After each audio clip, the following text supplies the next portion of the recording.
Iniciamos el programa con la psicóloga Ana María Silva Castillo. Ella es magíster y además especialista en terapia de lenguaje de niños con trastornos del neurodesarrollo. Y esta tarde conversará con nosotros sobre el trastorno del espectro autista. Buenas tardes, psicóloga. Gracias por estar en Yo Decido. Buenas tardes, licenciada Mercedes. Encantada por la invitación. Buenas tardes con todos los oyentes de Yo Decido. Un placer estar aquí en Yo Decido y todos los oyentes podamos hablar sobre este tema que es muy importante, sobre el trastorno del neurodesarrollo, especialmente sobre el trastorno del espectro autista. Exactamente.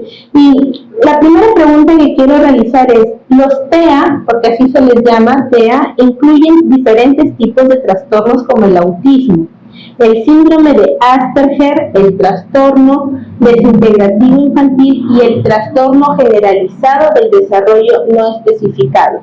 Pero, ¿cuáles son las características comunes? Muy buena pregunta, licenciada.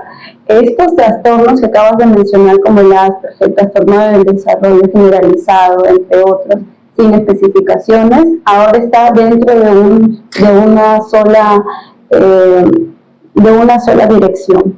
En este sentido, el manual del DSM-5 que utilizamos nosotros como psicólogos ha simplificado, por así decirlo, o integrado todos los trastornos que acabas de mencionar y está dentro ahora de los TEA, que son trastornos del espectro autista. Entonces, ¿qué es lo que tienen en común? Por eso que se ha relacionado o unificado, que tienen problemas en el área del lenguaje, problemas en el área social y en el área del comportamiento. Entonces, anudando el tema, ¿no? Cuando se habla con respecto al tema de lenguaje, los niños con TEA tienen estas dificultades para comprender un lenguaje funcional. Tienen dificultades también para el lenguaje verbal o oral, ¿no? En algunos niños TEA sí hay un buen lenguaje comprensivo, pero en otros no.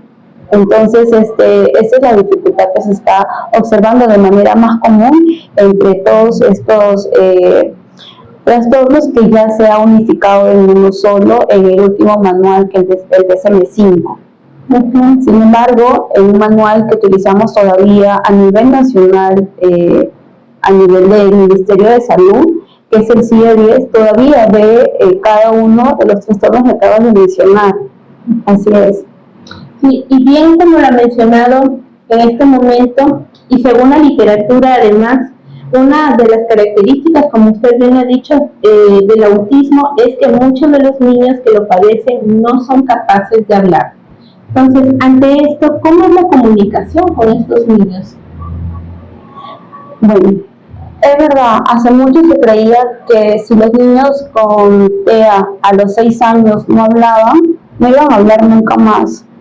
Y eso era algo bastante fuerte para los padres de familia, ¿no? Que tienen a un familiar o un hijo, ¿no? Con el TEA. Entonces, hoy por hoy se ha descubierto que no es así.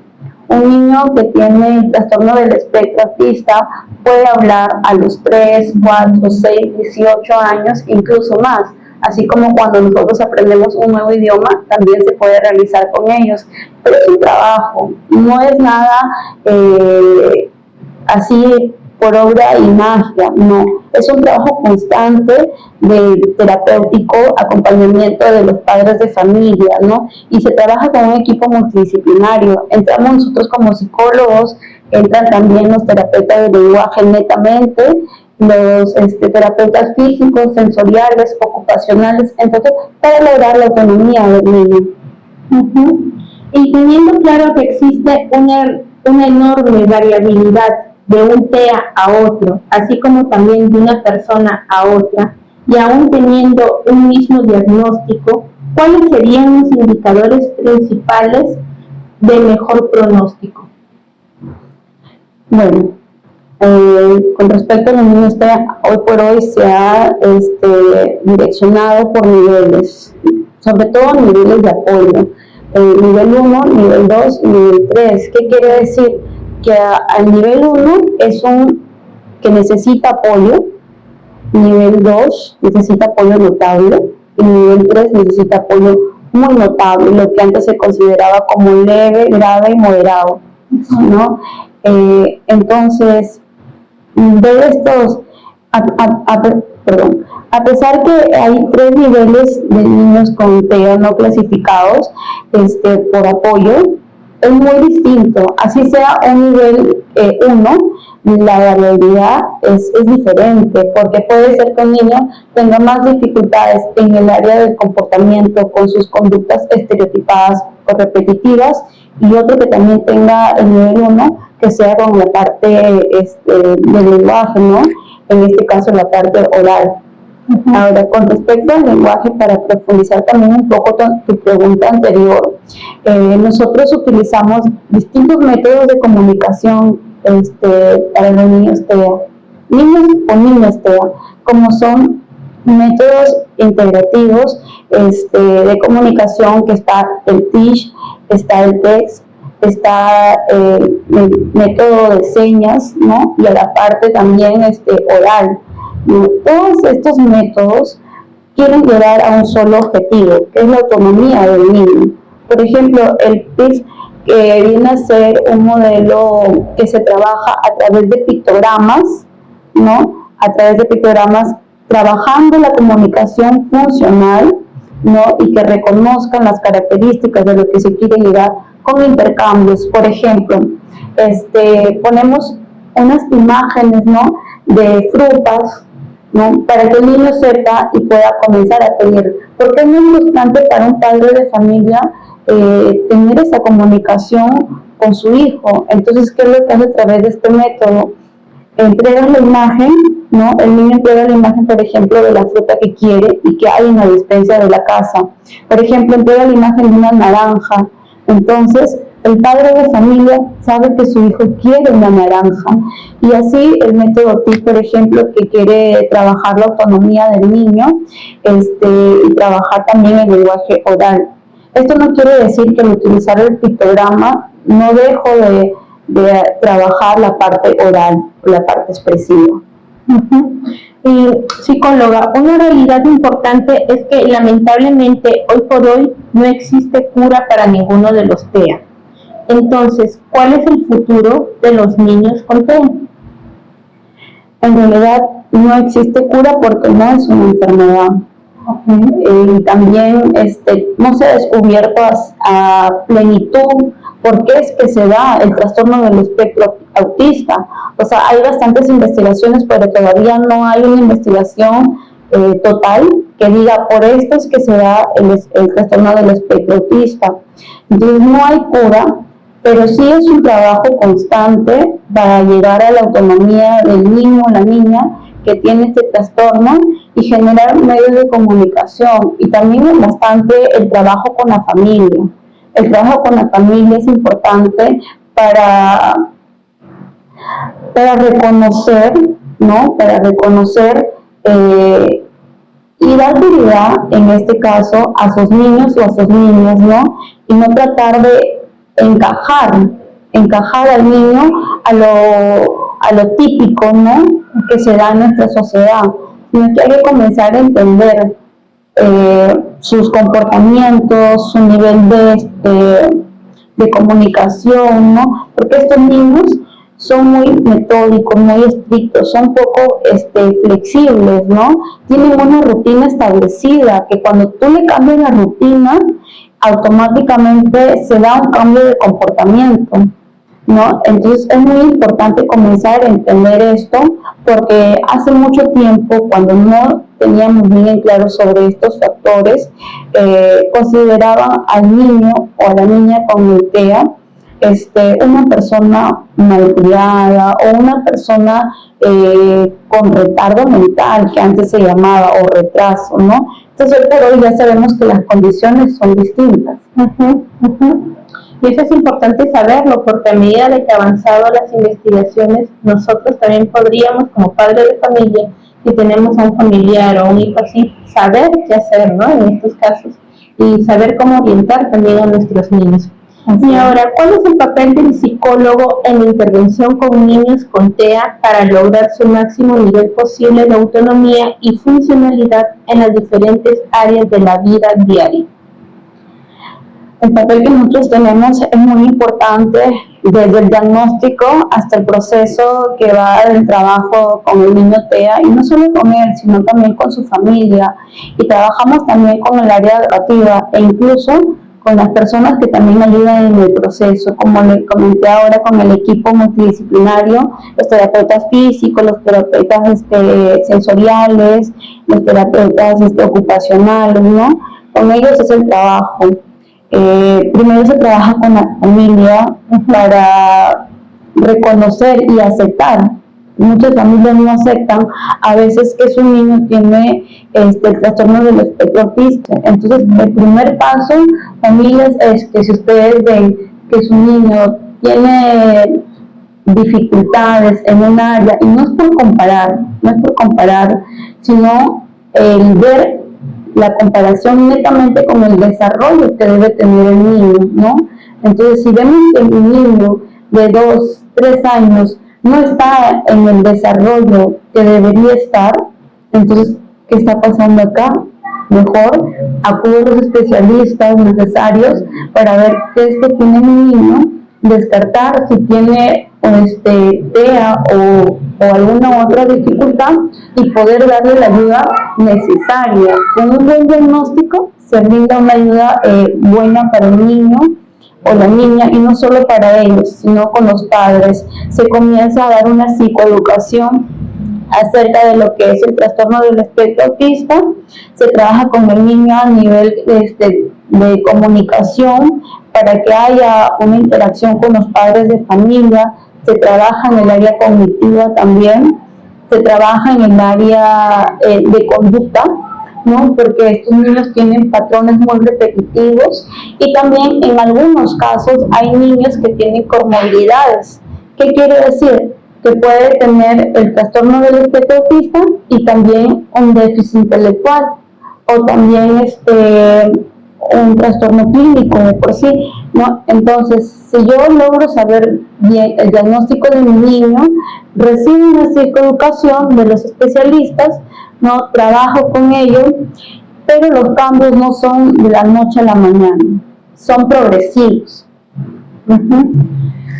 Psicóloga, ya hemos hablado del papel que cumplen los familiares y del papel que cumplen los psicólogos, pero en el ámbito educativo, ¿cómo el docente, el educador, puede captar la atención del niño y lograr que asimilen los conocimientos? Muy bien. Cuando se trabaja con los niños y los padres de familia, también se hace un seguimiento en el área educativa. Entonces, lo principal es hacer un programa de sensibilización sobre el trastorno del espectro autista, que muchos docentes tienen desconocimiento ante ello, ¿no? Y se sienten un poco frustrados, no saben cómo trabajar con estos niños. Entonces, si un psicólogo tiene a un niño a cargo, netamente va a tener una interacción con el docente para ver cuáles son las conductas, cómo se está trabajando, y se trabaja a través de pictogramas y un programa en donde el niño se va adaptando en el proceso, ¿no?, de adaptación curricular. Ahora, no es que el niño con el espectro autista va a estar siempre durante el salón o la clase atentamente, ¿no? Hay pautas que se deben realizar, porque hay momentos en los que él necesita salir de esa zona y luego regresar para poder trabajar. Se le orienta bastante a la educadora, ¿no? Y se trabaja de la mano, en realidad. Se trabaja de la mano. Y si en el caso el niño o la niña tiene una profesora sombra, que actualmente hay bastantes que trabajan con los niños TEA, se le brinda unas pautas y una programación también de cómo trabajar con ese niño, se le orienta, hay una comunicación activa y efectiva siempre para poder lograr los cambios. O sea, nada es, el psicólogo trabaja por su lado, el terapeuta ocupacional por su lado, no, es todos juntos para poder llegar a un cambio. Y es tan gratificante cuando el niño avanza, y no te digo que es un cambio rápido, pero sí, cuando tú vas y observas que hay pequeños cambios, ¿no? Y que trabajamos con técnicas conductuales y hay mejoras, es una alegría enorme, no solo para el profesional, sino también para la familia. Por supuesto. Entonces, se quiere decir con esto que el trabajo es en conjunto y es multidisciplinario. Así es, efectivamente. Y una vez que inicia el tratamiento, ¿cuánto tiempo suele pasar hasta que se aprecian cambios en la actitud o el comportamiento de un niño? Usted acaba de mencionar y durante la entrevista ha dicho que los cambios son paulatinos y toman su tiempo, ¿no? Y a veces no es de inmediato, van de a poquitos. ¿Cuáles son los cambios que se aprecian antes con mayor frecuencia? Los cambios varían, de hecho, con los niños o las niñas, pero por ejemplo, trabajamos en base a objetivos. Por ejemplo, si observamos, ¿no? O el padre de familia nos dice, yo quisiera que mi niño, lo principal es que comience a utilizar los servicios higiénicos y deje el pañal. Entonces, cuando yo les explico, no es que deje el pañal, porque el dejar el pañal y utilizar los servicios higiénicos para su control, ¿no? De sus esfínteres, es un trabajo paulatino y también tiene que ver con el desarrollo neurológico. Entonces, trabajamos en base a modificaciones de conductas y a través de reforzadores y a través de moldamiento y aproximaciones sucesivas, y se le explica estas técnicas psicológicas a los padres de familia para que puedan utilizarlas adecuadamente dentro del hogar. Trabajamos en base a objetivos, entonces varía un poco los logros, pero de que se da. Las familias son la principal fuente de apoyo para estas personas, para estos niños TEA. ¿Cómo se trabaja con ellos cuando su hijo o hija con TEA ya es una persona adulta? Muy bien, cuando es una persona adulta, normalmente como psicóloga hacemos un seguimiento y trabajamos técnicas de exposición, por ejemplo, en el área social, puesto que estos niños tienen mucha dificultad en trabajar, ¿no? La comunicación funcional, y a veces la comunicación se da, pero no se da la recepción rápida que se quiere, ¿no? Entonces, desde antes, no en la adultez, sino que desde antes ya se está trabajando estas técnicas, ¿no? De relación e interacción social para que la persona que tiene el trastorno del espectro autista pueda tener una vida normal. No se da con todos, eso sí, pero se da un trabajo hasta llegar a la autonomía. Entonces, hay personas que tienen el TEA y están en las universidades, están estudiando, trabajando, ¿no? Sino que, por ejemplo, a veces las personas que no conocemos bien y no sabemos realmente lo que tienen, nos decimos, pero ¿por qué este chico, esta chica habla así, habla diferente, ¿no? Por un desconocimiento total y no sabe que tiene el trastorno del espectro autista. Ahora, hay personas que logran mejorar o desarrollar ciertas habilidades. Conozco ya jóvenes de 20 y tantos años que, por ejemplo, tocan instrumentos y son muy buenos, ¿no? Cantan, algunos escriben, ¿no? Y incluso tengo también entendido de unos casos donde hay ya personas que han llevado una carrera superior, ¿no? Y han formado familia. Entonces, depende también de los niveles, y cuánto logramos en autonomía de estos niños.